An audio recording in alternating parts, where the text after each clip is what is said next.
asalaamaaleykum wa rahmatullah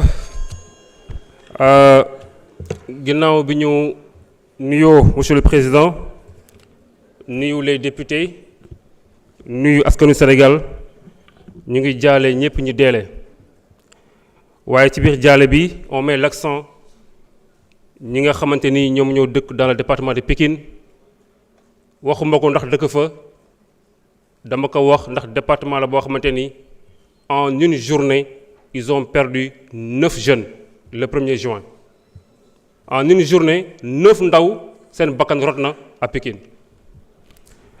Rien que pour cela nous allons faire une précision de taille ndaxte ba léegi ci manipulation bi am na loo xamante ni ñu ngi koy yëkkati pour gën a nasaxal xelu askan wi. La précision de taille problème avec les forces de l'ordre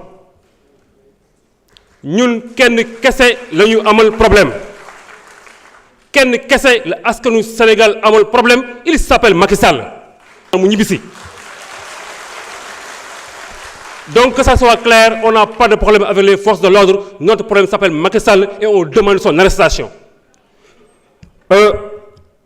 Je vais aussi parler un peu ndaxte coow li ko waral yëpp mooy il y a une petite partie de la société civile qui xawma par méconnaissance la xawma par lan la ils sont en train de manipuler de tous bords nee nañu ñun dañoo bëgg a làq doom door doom maanaam les manifestants ñi nga xamante ne ñoom la Macky Sall tuddee les casseurs les pilleurs les terroristes les bandits les rebelles tuddee leen tur yëpp nee nañu ñun ñooñu dañu leen a bëgg a làq ña nga xam ne ñoo rey ñoo torturé ñu topp leen may wax ni bu ñu fàtte benn mbir ñooñu soxlawuñu ko leen làq les manifestants n'ont pas besoin de loi d'amnistie car ils ont été amnistiés par le peuple sénégalais.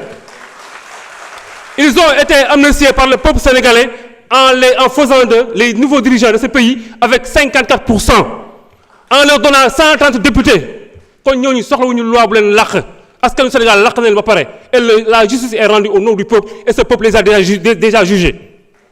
beneen bi mooy ñoom ñi koy wax cette petite partie de la société civile di yuuxu en 2011 c'était eux les pilleurs c'était eux les casseurs c'était eux les rebelles c'était eux les terroristes ndax ñoom ñoo nekkoon au devant de la scène di mener le combat pour la démocratie.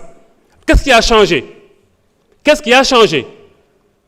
En juin, le 23 juin, n'eût été la clairvoyance d'Abdoulaye Wade mu accepté marche bi le Sénégal allait sombrer et c'était eux aussi qui étaient au devant. Qu'est-ce qui a changé alors? Cette partie de la société civile fan la nekkoon bi ñuy voter cette loi, la loi d'amnistie. Tout ce tintamarre-là la moo leen ko tere woon a def fan la ñu nekkoon. Nous on était en prison et même en prison on avait dit non à cette loi d'amnistie. Eux ils étaient dehors kenn déggu leen.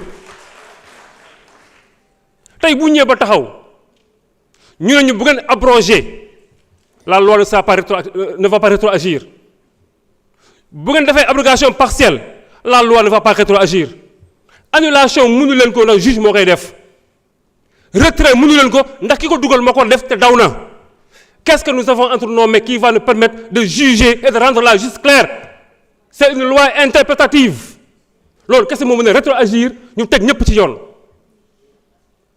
dama ne ñun on est logique depuis la prison on avait dit loi bi contre ñu ko danañu ko voter waaye bu fekkente ni fat bakkan da cee ne duñu ko voter loolu ñu waxoon nag sëñ nekk ba léegi dañ ci dugal fat bakkan dugal ci torture dugal ci ñoo xamante ne dañ leen a dafa ay ñaawteef dañ koy génne ba mu set dañ koy génne ba mu set. Je terminerai par dire la résistance est une chose reconnue mondialement face à l'oppresseur. Mais aussi, le fait de ne pas pouvoir amnistier des tortures, des crimes, des actes inhumains dégradants, c'est une chose reconnue mondialement. Ñun ci loolu lañu nekk. La loi d'amnistie, elle est par essence sélective. Merci beaucoup, jërëjëf. Honorable Abdou Mbow, vous avez la parole. Oulimata Sidibé se prépare.